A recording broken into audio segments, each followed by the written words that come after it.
All right, got the security footage up here. I'm gonna find out what this disturbance has been. I knew it! I knew it! Ah! We are haunted, for real. Okay, perfect. I have a plan. I'm gonna make a trap. I'll make a ghost trap. Yes! All right, let's do this.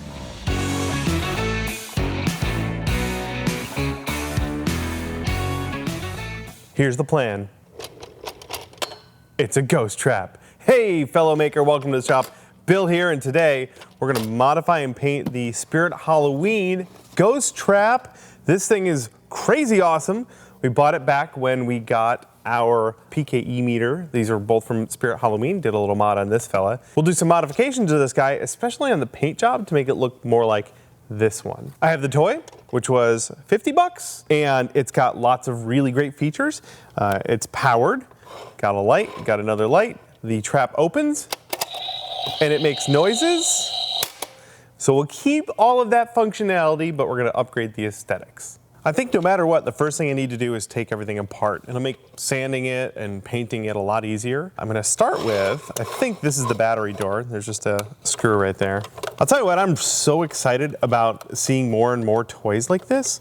We didn't have toys that were this cool and complicated when I was a kid, but recently we've seen just so many really good ones. We did the Proton pack and the PKE meter in recent memory, but there's lots of other ones. The Pip Boy Kit we did was really fun too.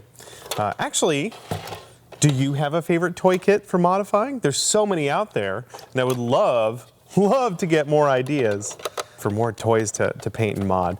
These are such approachable projects. So many of them can be upgraded very quickly with just a simple paint job.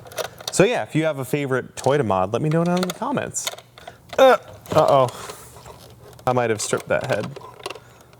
The rest of these screws are coming out okay, but that one's giving me trouble. It's almost as if something is working against me. These wheels, I think, can come right off. Oh, that's perfect. Set those aside. For this kind of work too, if you don't have one of these magnet trays, oh, let me tell you, lifesaver. These things will roll off the side of your bench. You'll never find them again. Highly recommended. I think I got it. The answer was a slightly bigger screwdriver. All right, does this thing want to come apart? Oh, it sure does. Okay, let's try and be careful here. Make sure I don't lose anything.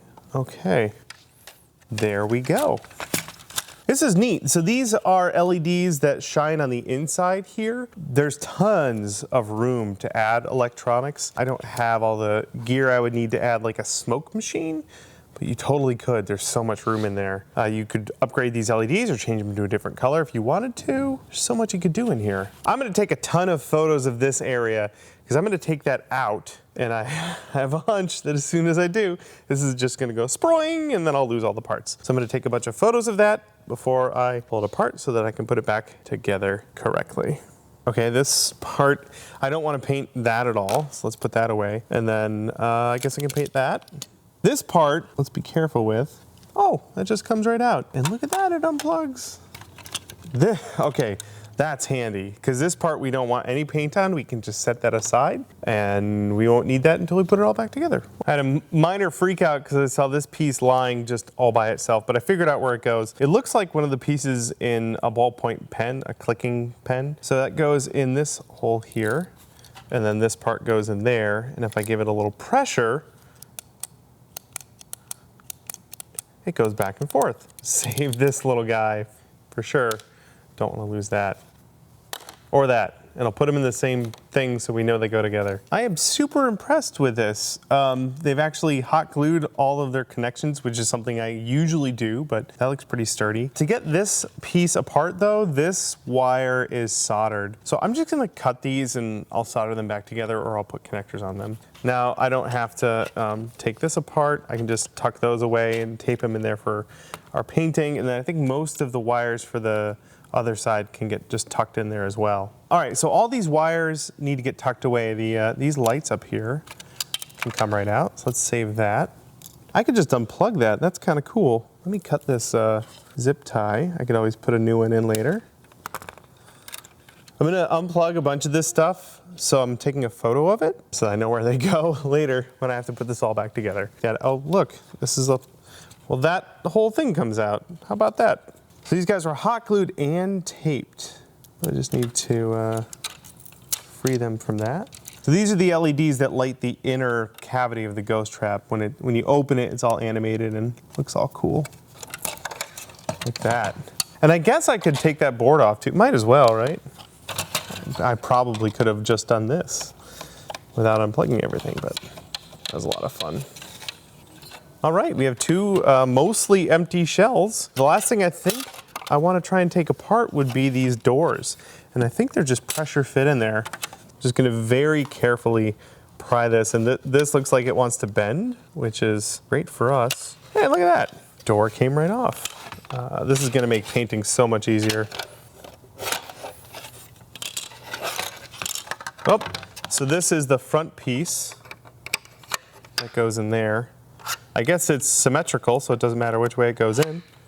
Cool. That is what we have to work with. All right, let's start making some decisions. One of the first things I'd like to do is upgrade this switch part. The real prop has this cool toggle switch. I have a similar switch. It's not perfect, but it's a lot better than this guy. So I need to take the switch out, and I might as well take this LED out. That'll make it easier to paint anyway. Oh, look at that. The hot glue just came right off. Pew! Why, it's almost like they used the cheapest hot glue money can buy. They didn't sand the plastic before they glued it. For your props and for our props, I always recommend sanding the spot where you're gonna do any gluing so that the glue has something to grab onto. Okay, so this switch will be replaced with this switch. So I need to drill a hole that big right there, and I need to remove these stems, these posts. There we go, not going anywhere. Now I can safely trim those off. Having a vise like this to hold your piece means you can do something like this without pushing the blade towards your hand that's holding it. Highly recommend getting a vise like this. These pan vices are awesome. A little spendy, but so worth it. Now we need to make room for the switch. It should fit right in there. I have my part in another vise and my drill press, and I have a 1/2 inch bit in there that should be the right size for this. Let's drill the hole and find out.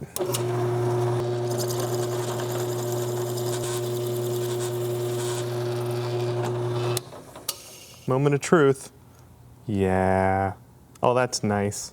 I'm gonna put it together just for a quick test. I'll take it apart for painting, like that. And then here's the piece. Make sure it still fits. Yes! That's awesome. I don't have to modify anything inside of there. It fits just fine, like that. I'm just transferring the leads from the old switch to the new switch. There we go. Now this heat shrink can go over that, keep it all nice and secure. The toy came with this handy belt clip, but I'm gonna get rid of it. I won't be using a belt clip. Decided to make these cuts with a hand saw, just so I have a little more control. That buzz saw on my rotary tool is a little aggressive.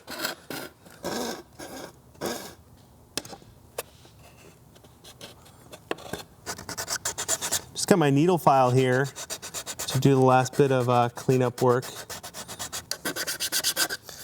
That's looking pretty good. We'll sand everything in a little bit. I want to replace all these screw heads with actual hardware. So I believe on the reference, it looks like there's socket head and cap head hex screws on most of these. So I'm going to sand these down. Actually, I could probably trim most of it away with my flush cutter. Yeah, like that. And then I can smooth that out with my file a little bit. And then what I'll do is drill and tap those holes so that I can just thread my real screws in there.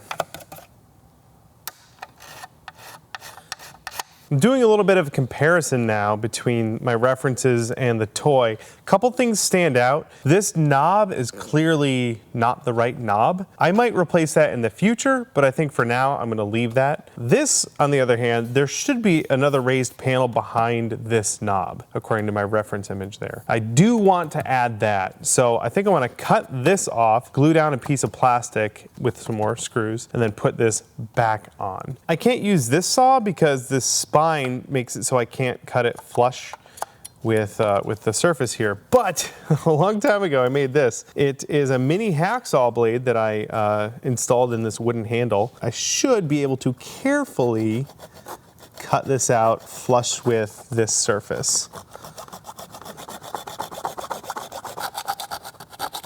Whoop, hey, there we go.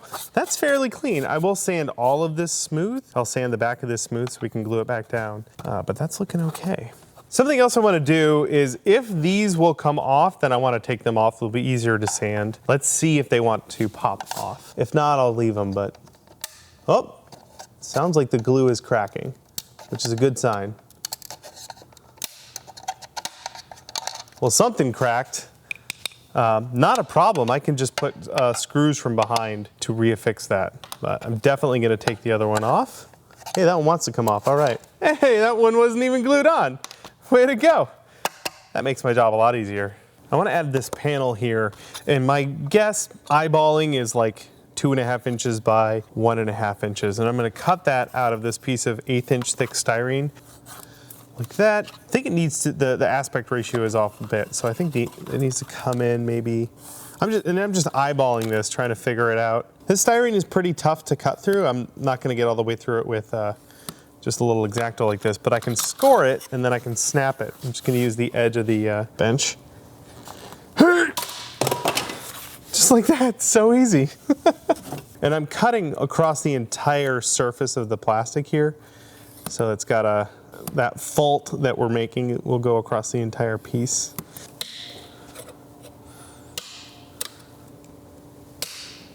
Brilliant. So I'm looking at this, and I'm looking at my reference, and I think it's close. The more I look at this, the more I realize this part is way too big right here, but I'm not going to replace it. So getting the scale perfect is kind of impossible. So I'm going to call this good and just move on. Our little panel piece is about ready to install, but we got to sand all this nice and smooth. There's a little bit of a lip on there still. Use my file to clean that up. And then I've got a sanding block over here with some 220 grit sandpaper, and I'm just going to sand this whole thing nice and smooth.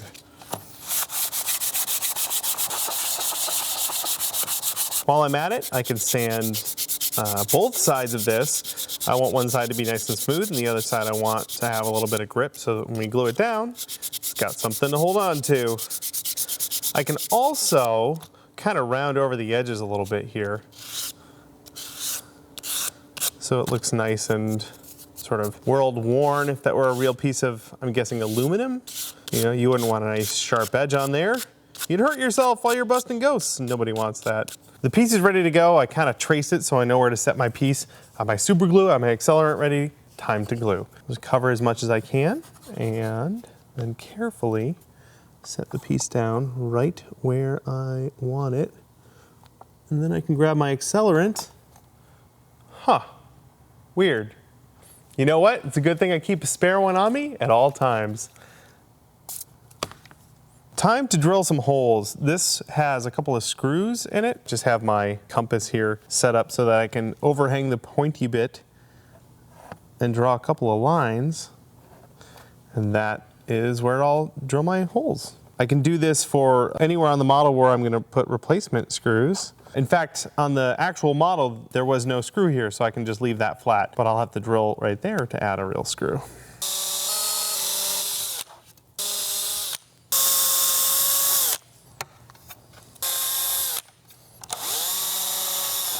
There are a number of screw heads on the original that are not on the toy that I need to add. So there's some on this place here. There's, looks like some around the light up display right there. There's another one right there, a couple right there. So I'm gonna mark all of those now with my handy white marker and drill them out. There. And then on this, I'm gonna add one right there. I'm just now realizing that my references, this and this, are different. Possibly one from Ghostbusters 1 and another from Ghostbusters 2, not sure. So I'm just gonna pick the one I think looks the coolest, the best I can do.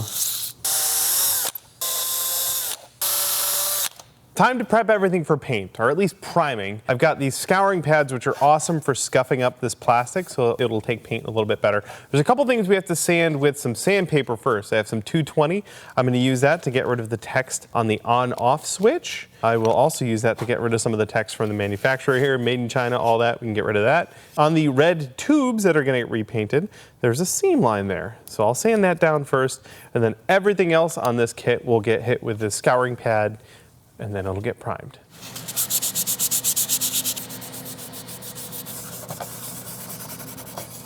Everything's all scuffed up, just about ready for priming, but first I want to clean all these parts off. I have some isopropyl alcohol here and just a paper towel. And I'm going to wipe everything down. Any loose paint that's still on there, like I sanded the yellow off of here, it'll pick up that loose paint. And any dust or anything, it'll come off. Now I know that piece is nice and clean and ready for priming.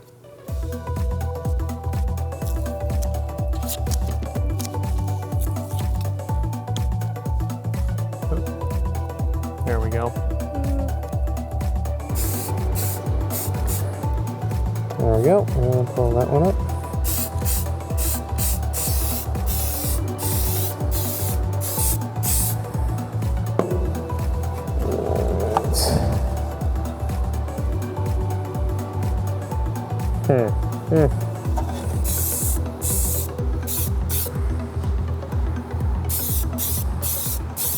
I gave the primer about an hour to dry. It is definitely dry to the touch, so we can move on to the next step. I have some silver paint here. This is golden iridescent silver, and I'm going to cover everything. The idea is that this was all made out of metal. We will then do some layering and paint chipping, which will be really fun. But for now, everything gets painted silver.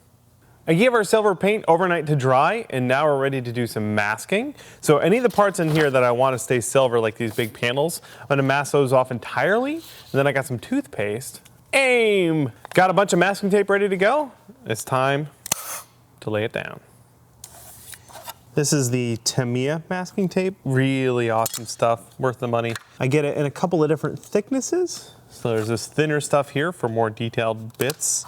This slightly wider stuff covers a little more, and I just want to be able to cover that edge right down to the seam, and then I can just fold it over like that. I got the edges all squared off there. Now I have a bigger piece of this frog tape, which seems to be very similar to the Tamiya tape, and that covers the bulk of it. This panel is going to be silver, but the knob is going to stay black, so I want to mask that off. And I have a piece of tape ready to go. I just need to find the right diameter, and then I can trim that out, and it should fit right over that knob. Now this circle is probably a little big, but I have a plan. I can cut a slit right there so that our circle opens up, and then when I put it down, I can close the circle a little bit if I have to. Just make sure that it follows the edge of that knob. And sure enough, it overlapped a tiny bit, but now it fits perfectly. Nice. Now I'll just mask the rest of it.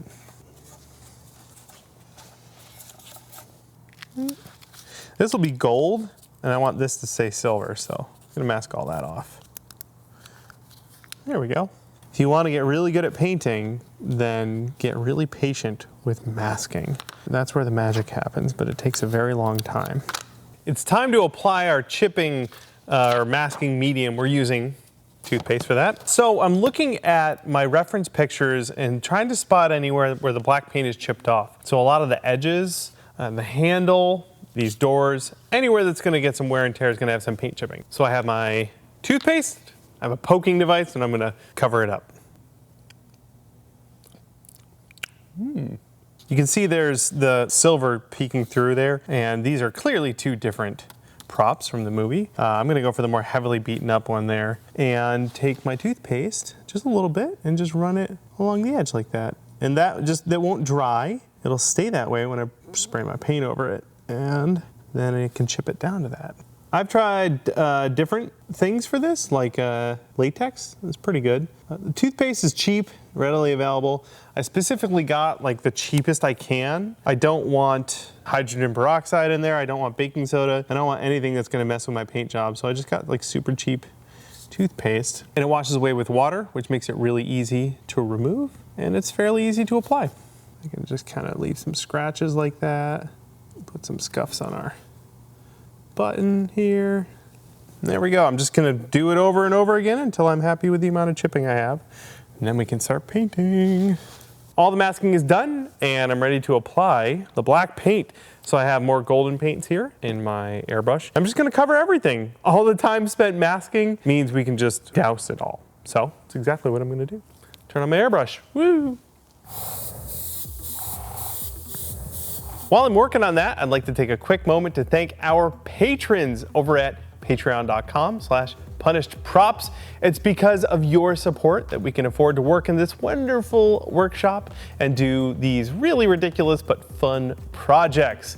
If you'd like to become a patron, help support us, get yourself a little something extra, like vlogs, behind the scenes vlogs here in the shop, early access to our build videos, and extra credit videos for our build videos, then you can head on over to patreon.com/punishedprops. Consider tossing us $1. Helps us out tremendously, and you get access to those awesome perks. Thanks again for the support, and let's get back to the ghost trap. Gold. While I had the airbrush out, I sprayed a little bit of gold paint on this one masked off piece on the side panel, and I grabbed some of my Tamiya clear red. This is a transparent red paint, and I airbrushed that over the light. The LED is red, but the case for it was white, and on the original, it stays red even when it's not illuminated, so now we're good to go. And finally, now that the paint is dry, we can take off all our masking tape. I'm gonna start with this guy right here, which is always so satisfying. Nice. Off you go. Off I go then. Yes, me lord. Righto. Righto. Here we go. Fantastic. That looks awesome. And voila. Oh, one more little piece right there. I see you. There we go. This panel here took me like 20 minutes to mask off, and now I'm just gonna rip everything off and cool. You can see where we put toothpaste down. There's this sort of gummy layer there we have to work our way through. I'm gonna start by just trying to wipe a lot of it off with a damp paper towel. You gotta claw your way through your finish to get down to that toothpaste, but then the water should break it up and you can wipe it away. And you can see it just magically, oh look, I'm gonna take a dry towel and just dry it off a little bit. Look at that, paint chipping. It's that easy. And it looks that good. So I'm just gonna wipe all the toothpaste off of all the parts. Smells so great. It smells minty fresh in here, which is a refreshing change of pace. Oh, you kidding me? Come on. Our paint is almost done on this guy, and we're ready to start putting it back together. Starting with a couple of smaller parts, I painted the light here and I painted this part so it no longer fits. It's really snug. What I'm gonna do is grab a drill bit, drill this out a little bit bigger so that our part can fit back in there. All right, fantastic. Now that'll just get hot glued in with the assembly, so I'll set that aside for now. These guys had little stems that I cut off. So I'm gonna drill those holes that we made earlier out a little bit so that I can fit a screw through there. And that means on the inside now, I can put a screw through there.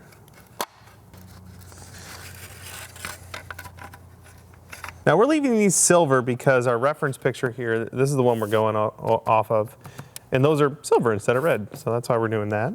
Now that our tubes are on there, I want to add my decorative screws. I have some little M3 socket head screws. They're just gonna go in there. I also have this great metric tap that I can run right in my drill to make some threads. Just like that. Then I can go in with my screw and screw it in.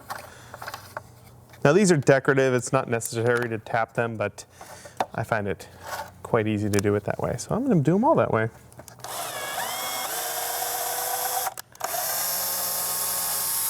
Do a little deburring there. Oh, and look, a cat hair. Another one, gives it that real authentic look.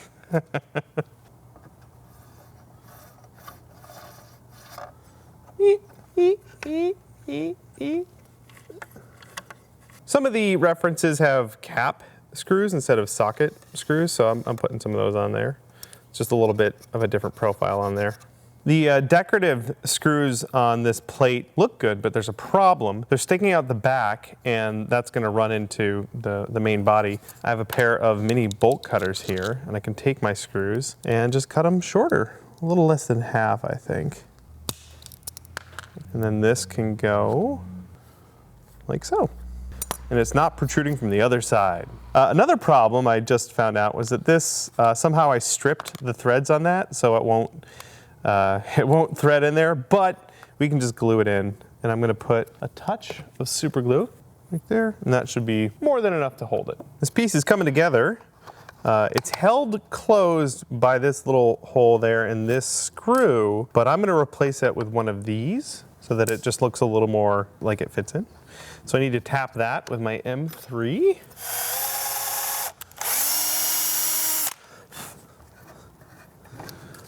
This hole needs to be drilled out a little bit so that we can fit this screw in. Let's see, a 1/8 inch should be big enough. Yeah, totally big enough. Then that should be able to fit in there. Perfect. Slot that together. Let's get rid of this here. That's where our batteries go. I could probably chuck the batteries in there right now. And now we should be able to close it right up. Oh yeah, that looks really great. Next is this knob, which needs to get glued down there. I do want to put a screw through there so that when I fill this with hot glue, it's got something to grab onto. So let's just find the center. You can drill and tap that and screw it in from behind. Now, let's just grab our hot glue, fill this up, and then plop it down. Yep. Excellent. Just let that cool off, move on to the next step. To keep this from coming loose, I'm gonna sand this a little bit, and then that'll go in like so.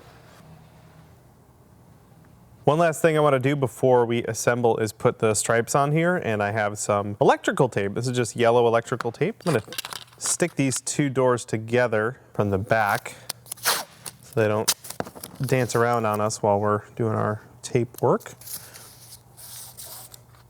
Okay. And then here's the reference I took of what they looked like before.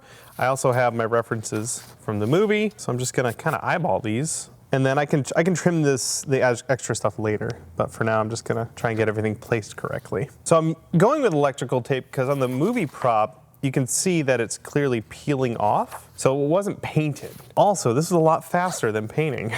Although I do think this tape is a little thinner than the one from the movie, so it's not 100% accurate, but I'm okay with that. I think it'll look awesome. We can also scuff this paint up to weather it, make it look all chipped and ripped and awesome looking. So I'm just going to press everything down into the surface so that it sticks nicely. I can cut the middle apart here. And if it like peels up or whatever, that's fine. This whole thing would be totally messed up from getting thrown around by the Ghostbusters. There we go. You can take them apart now. And then this can get wrapped over the edge and then trimmed off flush. Just run that over like that and carefully trim it flush. There we go. Ooh, that's nice. Oh, that looks great. Ah, that's awesome. Our tape is applied and it's looking great, except it's a little clean. So in the storytelling, if this got chipped somehow, then the tape would be a little bit scuffed up now, wouldn't it? So I've got some 100 grit here, and I'm just scratching, and you could even claw all the way through it like that. That would look really cool. Yeah, so just adding a little bit of edge weathering and scuffs to this thing. It's all right if I hit the surface of the paint with this, because you know those scratches would be on the whole thing, not just the tape. Nice. Finally, it's time to put everything back together. Starting with the doors that we just put tape on. Those can get kind of bent and stuck back into place. Got the rest of my guts here ready to go. Let's put this bad boy back together.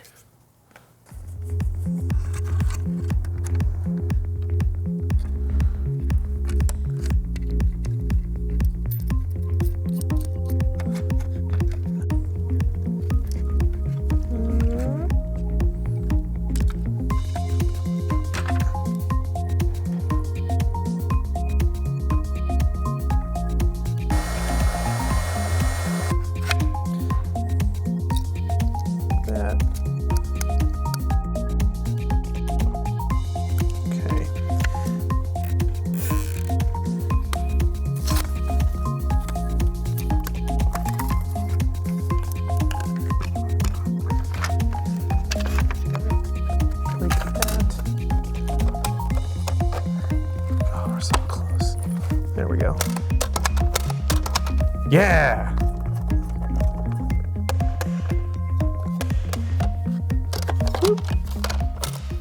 Our trap is all together. It still works. We even added some aluminum tape on the inside to help reflect some of that green light, so we get a little bit more of that effect. The next thing will be to add the stickers and weathering, but I'm gonna hold off because I wanna make the foot pedal. And fortunately, my buddy Sean Charlesworth of Tested fame has already built one of these, and he has a whole kit and some 3D printed parts for the foot pedal. So I went and printed out a couple of those pieces on my Ultimaker using ABS. Those got sanded, primed, and then painted black like the rest of our trap. Now I can go through Sean's guide and put that whole foot pedal together so that we can attach it to our trap. This kit that Sean put together is really great. You can actually download the 3D files. I'll find links for all this and put it down in the description. But Sean built his own ghost trap from scratch with lights and sounds and smoke and all sorts of crazy stuff, and then made everything available. And he sells the hardware kits on his Etsy store, so you can go buy all the hardware that's nice and organized and then 3D print the bigger pieces for yourself to make your own ghost trap. I'm not going to follow his exactly because he wired his so that the foot pedal actually activates the trap. Mine isn't going to do that, but I do want mine to look really cool. So all the hardware that we have here is going to make it look pretty authentic. Once this is all together, it'll look kind of like this with the foot pedal here, able to push down on this bellows. Sean has the design for a switch in there. I'm not going to add that. Mine's just going to be cosmetic. So I'm going to hunker down and follow Sean's guide to put this whole thing together. Again, link below if you want to see how he does the whole thing. Let's get started.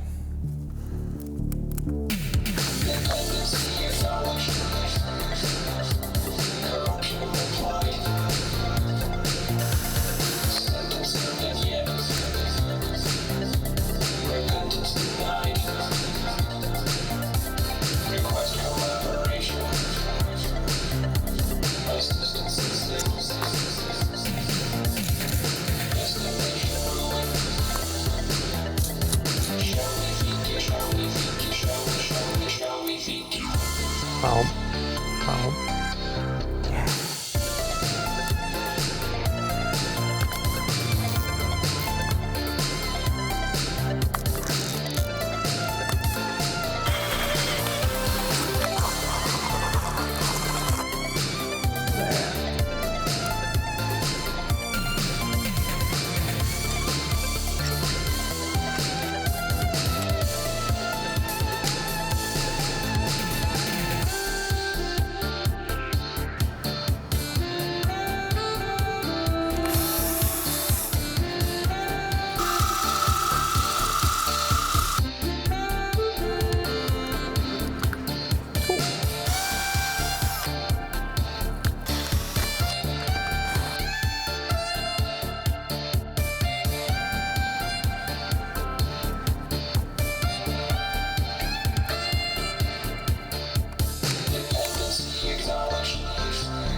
Ta-da!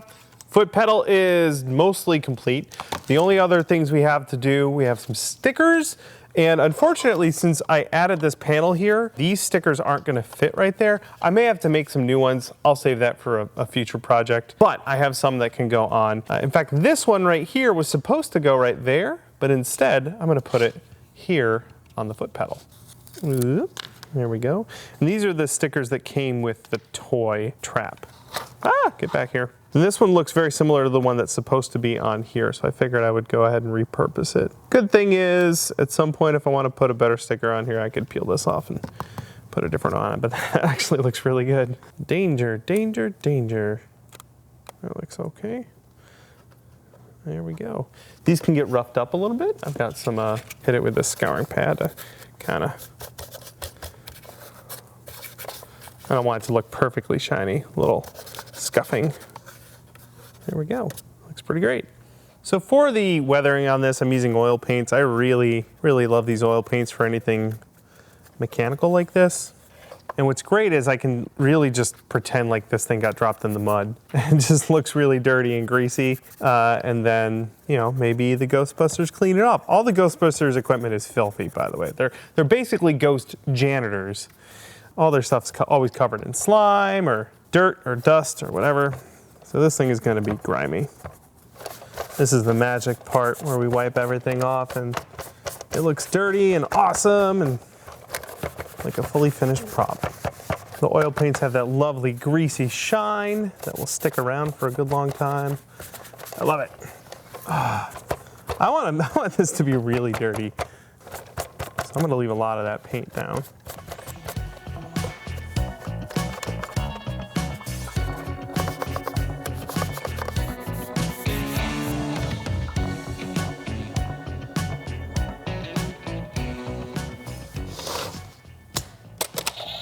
Yeah, it looks great and it still works. So now I can finally go take care of that pesky ghost.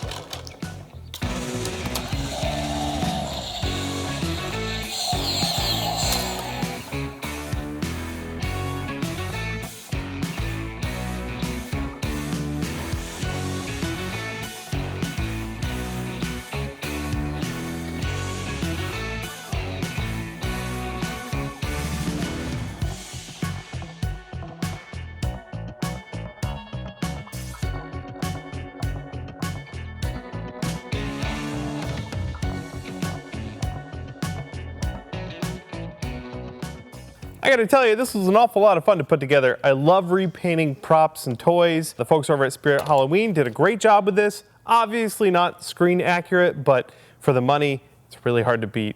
Of course, huge thanks to Sean.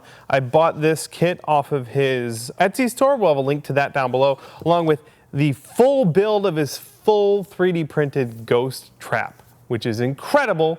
You should go check it out. That's gonna do it for me and the build today. I really hope you enjoyed this one. I hope this is the kind of build that you might go out and try yourself. As always, the tools and materials that I use will be linked down in the description if you wanna jump in yourself. And another thanks to our patrons for helping support us and afford this wonderful workshop so that we can do fun, goofy projects like this and share them with you. You can head on over to patreon.com/punishedprops if you want to jump in, get access to those behind the scenes vlogs, early access on our build videos, and extra credit videos for the build videos. Thank you again for hanging out with me in the shop today. I hope to see you next time. I'll catch you in the next build. I gave the primer about an hour to dry. It seems like it's dry enough to... It just squeaked. Was that your glove? Was that my glove? I think it was. That was probably my glove. Okay. Sorry, start again. Probably.